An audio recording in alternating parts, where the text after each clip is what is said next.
Mr. President, I'm fortunate to live in a state with some outstanding people in law enforcement. I stand behind the men and women of law enforcement, which includes, of course, our state police, our county officials, and local law enforcement as well. Are they perfect? No, absolutely not. But neither are United States senators. But I find them being held accountable under a system of government which says to the people, you have the last word. And these days, it's pretty clear that many circumstances can be proven by videotape.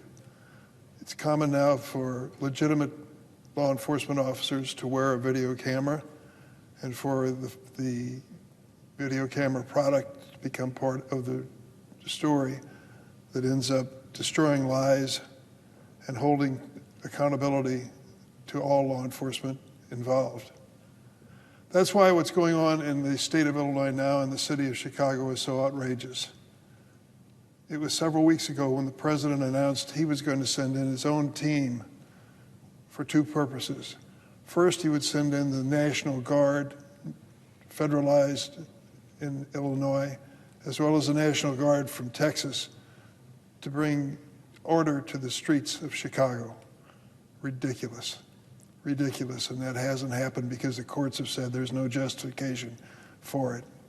But then he was going to also send in the Department of Homeland Security to go after immigrants. Which immigrants that he targeted? The President of the United States, he said it over and over, every single rally. Rapists, murderers, terrorists, criminally insane. Those are the ones we're going after. So in came the ICE forces. They have changed the circumstances of law enforcement dramatically in the Chicagoland area. The administration calls these ICE agents their dream team. Dream team. Well, I can tell you their dream team's creating a nightmare. They're not seeking terrorists and rapists and murderers. They're going after people who are Hispanic. It is a racist policy, and I use that term advisedly. If you are Hispanic, look Hispanic. If you live in a Hispanic neighborhood, if you happen to be on the street when Hispanics are nearby, you are one of the targets of this ICE operation in Chicago. My critics will say you exaggerate, of course, but I commend to them the lead article in the Chicago Tribune this morning, and let me tell you the story. It's the story of a young woman named Diane Figueroa. This is Diane. Diane is an American citizen. She is a mother of a 5-year-old boy. She works in a law firm in Chicago. And in October, one morning, she was headed to work. She decided to go for a coffee to bring it to work, and then got involved in a scene which is almost impossible to believe. But it was all captured on videotape, and you can be the judge. I commend to those who are following this presentation, look up the lead article in the Chicago Tribune. Look at the actual videotape of what happened to this young woman, this mother of this 5-year-old boy. She tried to drive through the 1600 block of West Hubbard Street on Friday, October 10th. An unmarked vehicle driven by federal agents collided with her as she tried to speed away from a hostile crowd. Multiple videos reviewed by the Tribune show this. That is a direct quote from the newspaper this morning.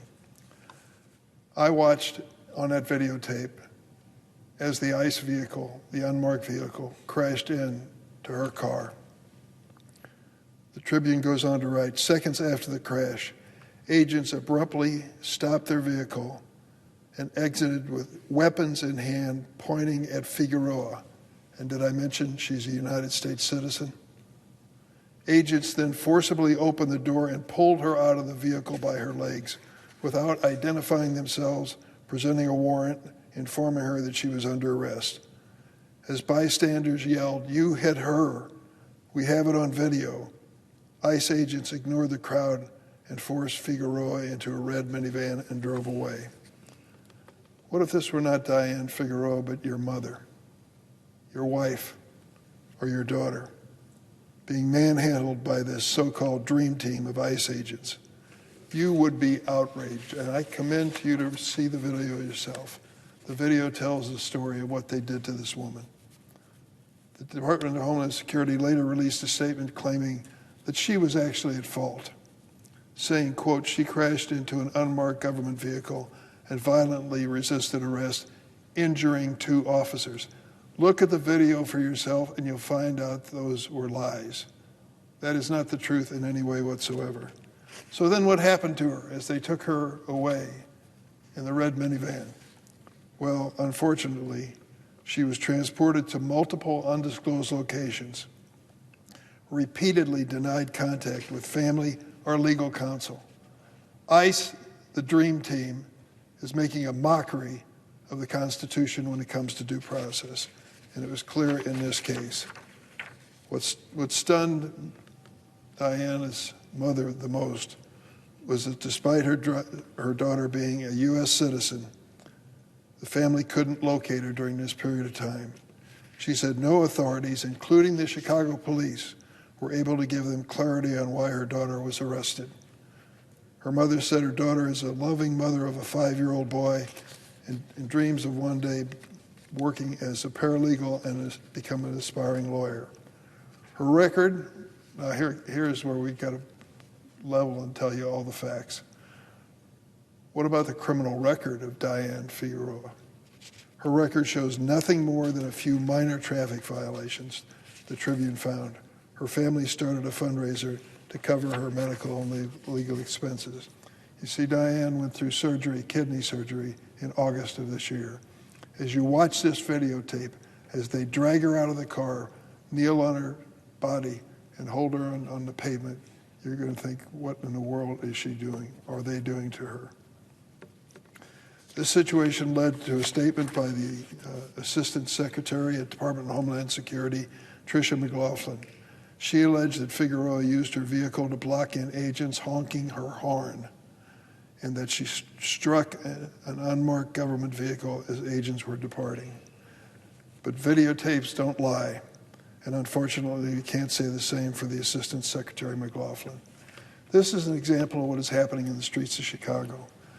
To say that you're doing this to capture rapists, murderers, terrorists, and the criminally insane is an insult to this young lady who was simply going to work that morning when the ICE vehicle ran into her. She was arrested, detained for hours, luckily was finally released with no charges filed against her. That is what's happening in the city of Chicago in the name of making it safer. It is not making it safer.